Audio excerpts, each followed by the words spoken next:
Hi friends, welcome to Simple Yummy Recipes. ഇന്നത്തെ recipe beef ഉലർത്തിയത്. ഇതെങ്ങനെ ഉണ്ടാക്കാമെന്ന് നമുക്ക് നോക്കാം.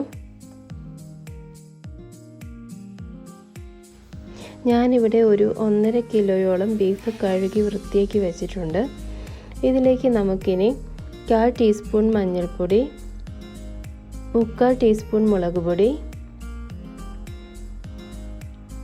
1 ടേബിൾ സ്പൂണോളം ഇഞ്ചി ചതച്ചത്, 1/2 ടേബിൾ സ്പൂണോളം വെളുത്തുള്ളി ചതച്ചത്, കുറച്ച് കറിവേപ്പില, കുറച്ച് സവാള നീളത്തിലരിഞ്ഞത്, ആവശ്യത്തിന് ഉപ്പ്.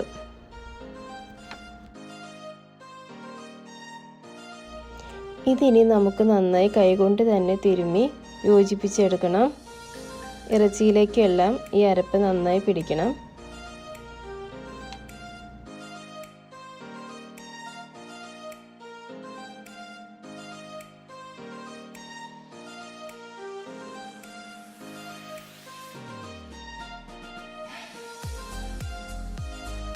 ഇനി ഇത് നമുക്കൊരു അരമണിക്കൂർ റെസ്റ്റ് ചെയ്യാൻ വയ്ക്കാം. ഇതിവിടെ ഒരു അരമണിക്കൂറായിട്ടുണ്ട്.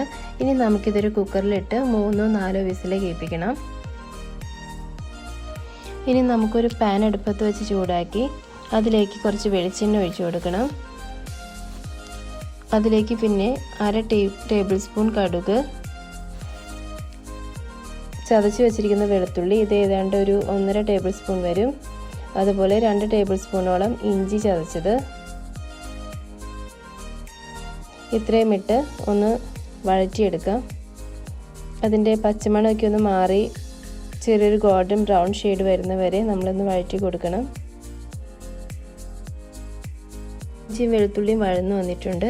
ഇനി ഇതിലേക്ക് നമുക്കൊരു 7 പച്ചമുളക് നീളത്തിൽ അരിഞ്ഞതിട്ട് കൊടുക്കാം. കുറച്ച് കറിവേപ്പിലയും.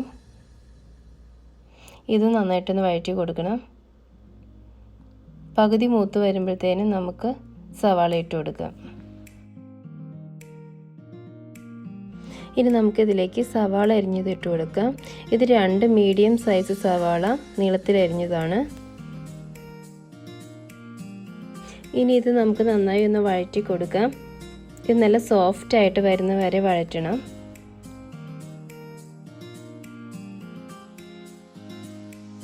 ഇതിലേക്ക് നമുക്ക് ഉപ്പ് കുറച്ച് ചേർത്ത് കൊടുക്കാം. അപ്പോൾ പെട്ടെന്ന് സവാള വെന്ത് വരും.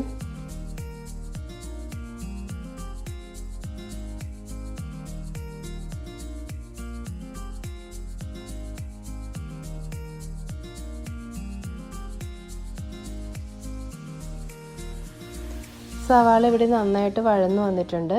ഇനി നമുക്ക് ഇതിലേക്ക് 1 ടേബിൾ സ്പൂൺ മുളക് പൊടി, 2 ടേബിൾ സ്പൂൺ മല്ലിപ്പൊടി,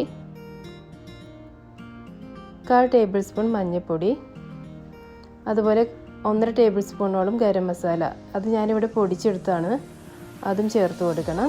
ഇതിൻ്റെയൊക്കെ പച്ചമണം പോകുന്ന വരെ നന്നായിട്ടൊന്ന് വഴറ്റി കൊടുക്കാം.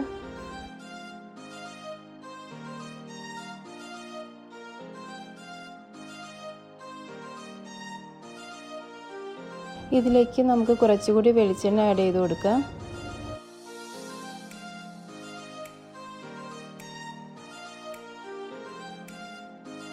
ഇനി നമുക്ക് ഇതിലേക്ക് ഇറച്ചി വേവിച്ച സ്റ്റോക്ക് ആദ്യം ഒഴിച്ചു കൊടുക്കാം.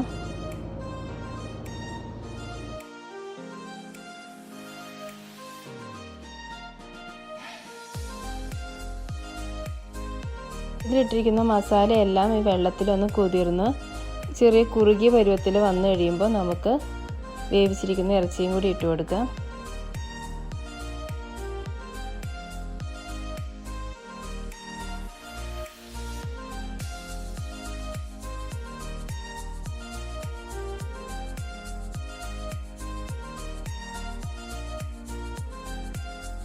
ഇനി നമുക്കൊന്ന് മൂടി വെച്ച് വേവിക്കാം.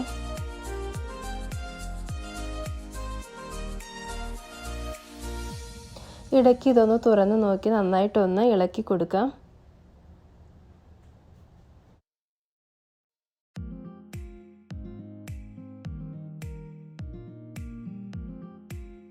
ഇനി നമുക്ക് ഒന്നുകൂടി ഒന്ന് മൂടി വെച്ച് കൊടുക്കാം.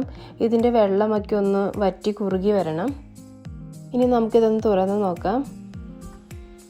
ഇപ്പോൾ ഇവിടെ വെള്ളമൊക്കെ ഒരുവിധം വറ്റിയിട്ട് വന്നിട്ടുണ്ട്.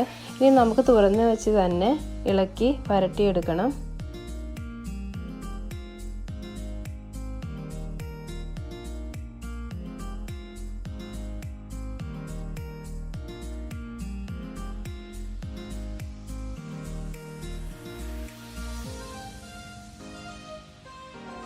ഇനി നമുക്ക് ഇതിലേക്ക് കുറച്ച് കുരുമുളക് പൊടി ചേർത്ത് കൊടുക്കാം.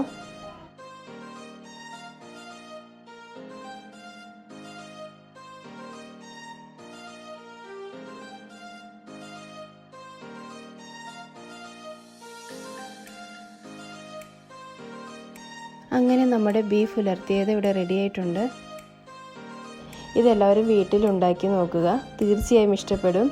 അപ്പോൾ റെസിപ്പി ഇഷ്ടപ്പെടുകയാണെങ്കിൽ എൻ്റെ ചാനൽ സബ്സ്ക്രൈബ് ചെയ്യുക, ഷെയർ ചെയ്യുക. Thank you for watching.